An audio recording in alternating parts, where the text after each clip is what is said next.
Le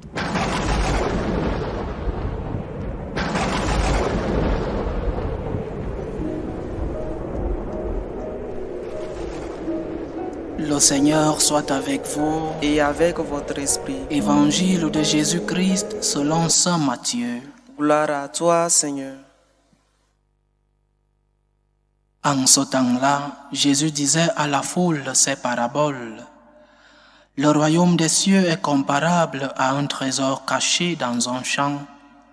L'homme qui l'a découvert le cache de nouveau dans sa joie. Il va vendre tout ce qu'il possède. Il achète ce champ.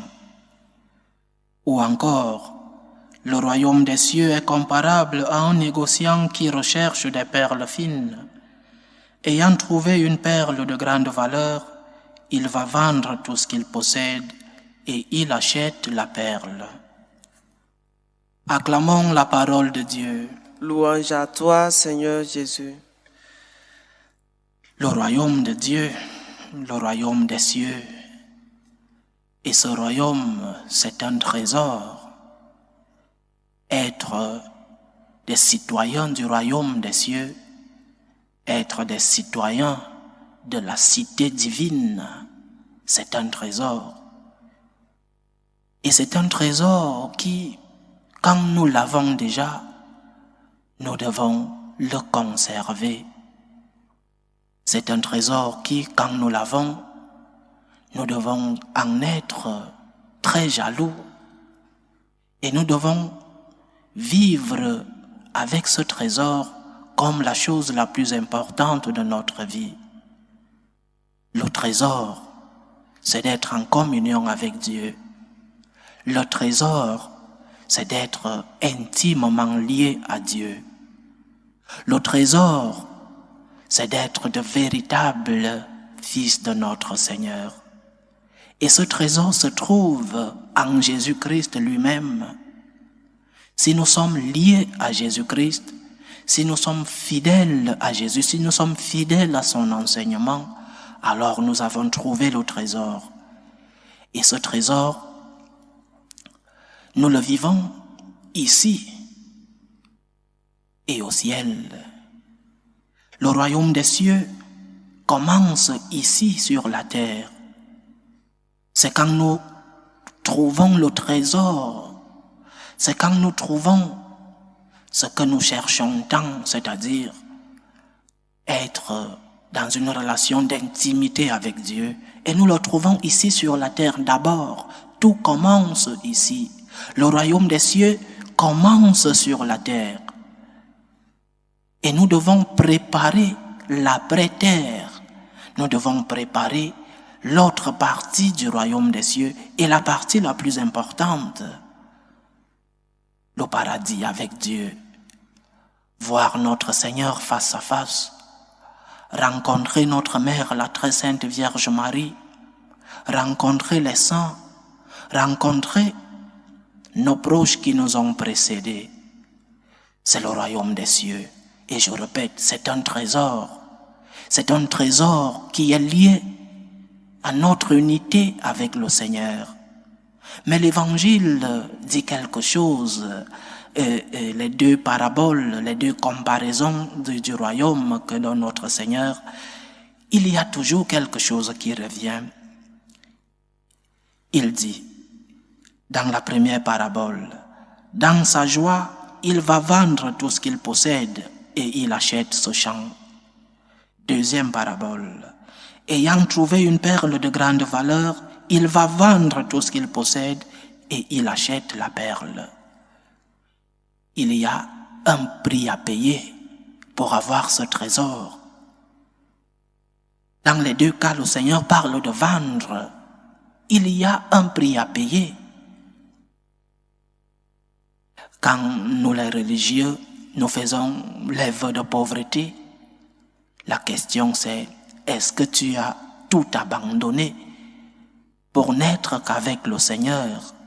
Est-ce que tu as tout vendu pour reprendre les mots de notre évangile?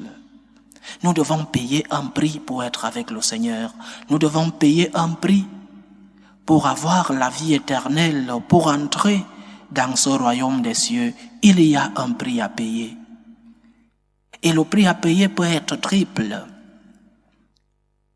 Il y a 3 choses qui sont les plus importantes, ou alors pour nous les chrétiens, qui devraient être les plus importantes dans notre vie. Parce que je suis croyant, parce que je suis chrétien, parce que je suis disciple du Christ, il y a 3 choses qui doivent être les plus importantes dans ma vie. Et la première chose, c'est Dieu. Est-ce que Dieu occupe la première place dans ma vie? Est-ce que Dieu occupe la première place de mes journées? Est-ce que Dieu est le trésor de mon cœur? Est-ce que Dieu occupe la place qu'il mérite dans mon cœur? La deuxième chose, la vie éternelle. Est-ce que je crois vraiment qu'il y a vie éternelle? Est-ce que je crois en la promesse de notre Seigneur qui nous a dit qu'il ira nous préparer une place aux côtés de son Père? Est-ce que je crois en cela? Est-ce que je crois que quand mes jours finiront sur cette terre, qu'il y aura une autre vie? Est-ce que je crois?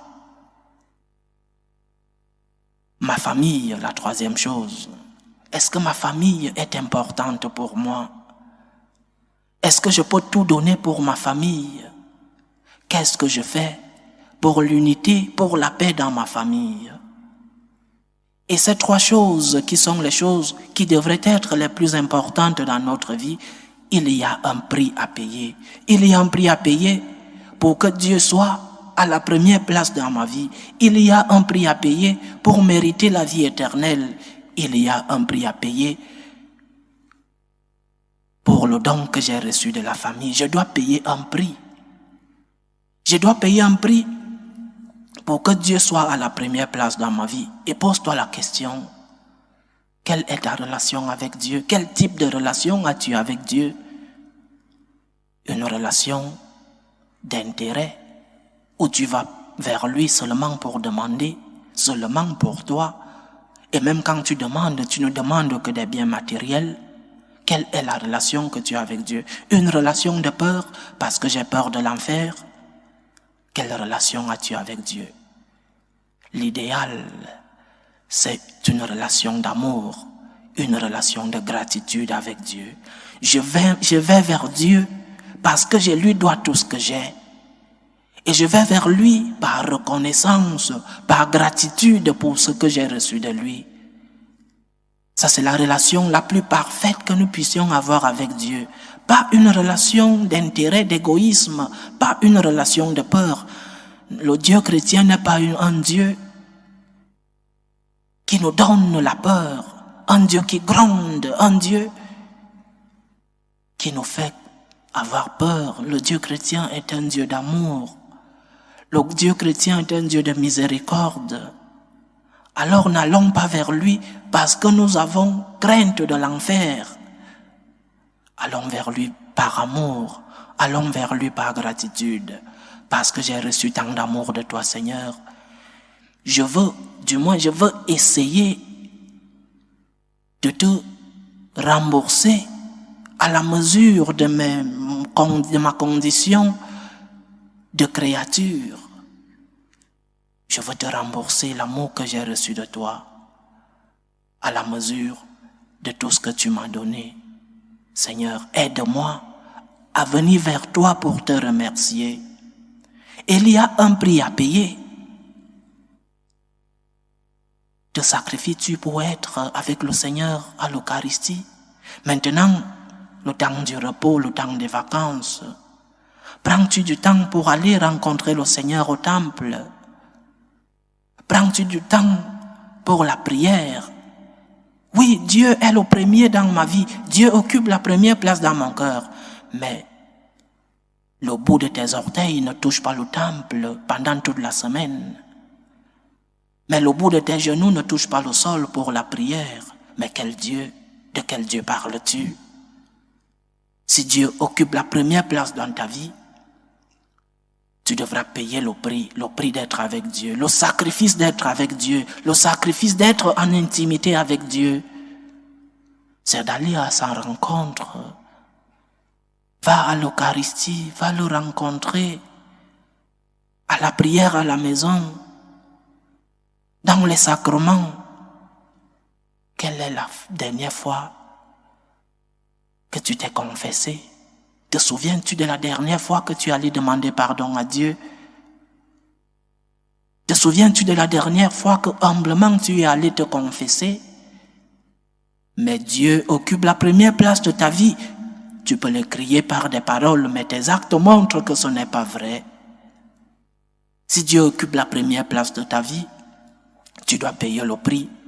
Pour que tu sois en état de grâce, tu dois payer le prix pour cet amour que tu as reçu de Dieu. Une relation de gratitude. Et le prix à payer, c'est d'aller vers Dieu. Va à la messe quotidienne. Reçois le sacrement de la pénitence. Et peux-tu payer le prix de la vie éternelle? Je crois qu'il y a vie éternelle. Je crois qu'après la vie d'ici, il y a une autre vie. Oui, il faut d'abord rappeler qu'il y a deux chemins. Il y a une vie éternelle en enfer. Il y a une vie éternelle au paradis. Il faut le rappeler parce que dans notre église, il y a un courant qui parle du bonisme. Dieu est si bon que personne ne va en enfer. Ou l'enfer n'existe même pas. Ou si l'enfer existe, il n'y a personne là-bas. Il y a vie éternelle, c'est vrai. Mais il y a l'enfer. Pour ceux-là qui ont choisi librement de rejeter le Seigneur. Et il y a le paradis. Pour les autres qui, humblement, quand ils se sont trompés, humblement, quand ils ont péché, quand ils sont tombés, demandent pardon à Dieu. Il faut payer le prix d'être avec Dieu. Il faut payer le prix d'être en état de grâce. Parce que, moi du moins, je vais avoir ma conscience libre. Parce que certains arriveront peut-être devant Dieu et diront, le prêtre ne m'a pas dit qu'il fallait être en état de grâce.